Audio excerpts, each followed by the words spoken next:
I want to talk a little bit more about influencers treading a line, a very dangerous line between giving professional advice, sometimes even a little bit medical and legal, and recognizing their place as just sort of an influencer, which really lies in the space of inspiration or motivation. Now, I don't want to get a bunch of icky messages. I want to let you know that these are my opinions and these are my takes, but they're based and rooted in a lot of what I see. And what I see is not just online, but it's also behind the scenes. A lot of your favorite influencers are my top clients. They are out there telling you to sign up for their business programs and pay for their courses, and they're knocking down my door because they don't have a penny in the bank. I gotta let you know that everything you see that glitters is not gold, and I always want you to use what I call your executive discernment, which is the ability to see something and say, hey, where there's smoke, there's fire, and maybe this isn't something I need to buy into. Always research, even when I tell you something.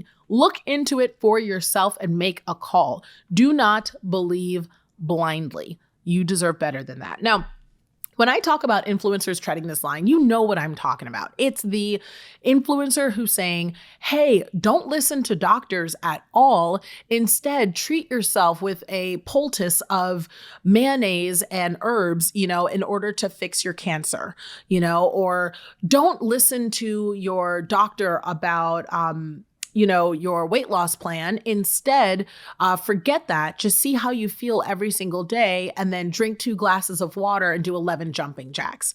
Now, I got to let you know, I think there is so much value. Hear me clearly when I say this. There is so much value in each of us sharing our experiences, what has worked for us, and giving steps and details to help make the path easier for the person next to us. I am not negating the value of our experiences. I am a believer in experiences. As a matter of fact, you'll always hear me say, doctors get training in medical school from books, but they are not doctors until they have gone hands-on and gotten years of experience through residency.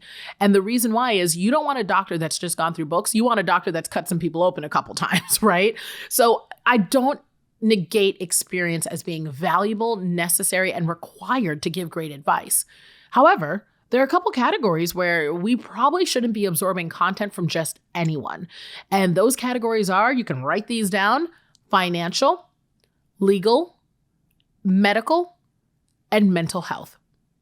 Financial, legal, medical, and mental health.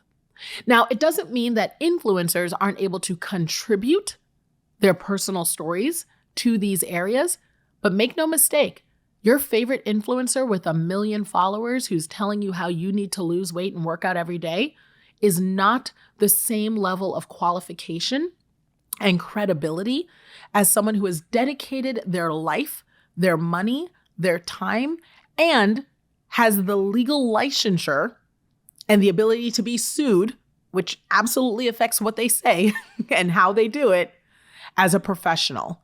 And so I say this to you in Don't Make Yourself Content to just encourage you as my friends, as people that I care about. The same thing I would say to my kids, the same thing I would say to my sister, and the same thing I say to you guys as my internet besties. I want you to know, as you're following your favorites out here and they're telling you things that sometimes feel a little off, when they are in the same breath telling you that they want you to do this holistic thing or this alternative thing or this natural thing, and they're also trying to sell you an ebook or a shampoo or a shake or a tea or a waist trainer, that you're just kind of understanding the context within which you're receiving that information. And understand that great marketing does not mastery make. And so whenever you're out there, I just want you to use that discernment. Now, speaking to my friends who are influencers, because I know you guys listen as well, I don't want you to feel icky about the fact that your business is the business of influence. I don't want you to feel icky about the fact that you want to share your stories, share your lessons, and help deliver others from the suffering that you yourself have been delivered from. I think that's incredible. I think it's wonderful. I think it's admirable, and I think it's worthy work. All that I implore of you is that you do it with healthy disclaimers. Do it with integrity. Do it with honesty. Make sure that you are in a position where you are comfortable saying no frequently.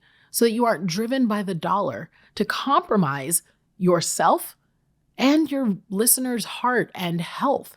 You want to make sure that you're able to say, look, this is something that worked for me, but I also advise that you seek out a professional, and recognize that that does not make you look any less of an expert. If anything, the words "I don't know" makes me trust you more, because there's something to be said for the person who says, "I don't know, but I'll help you find out," or "I don't know, but I'll point you in the right direction." And knowing that you do that makes me trust you more, and it makes me come back to you more often because I know that you know that balance.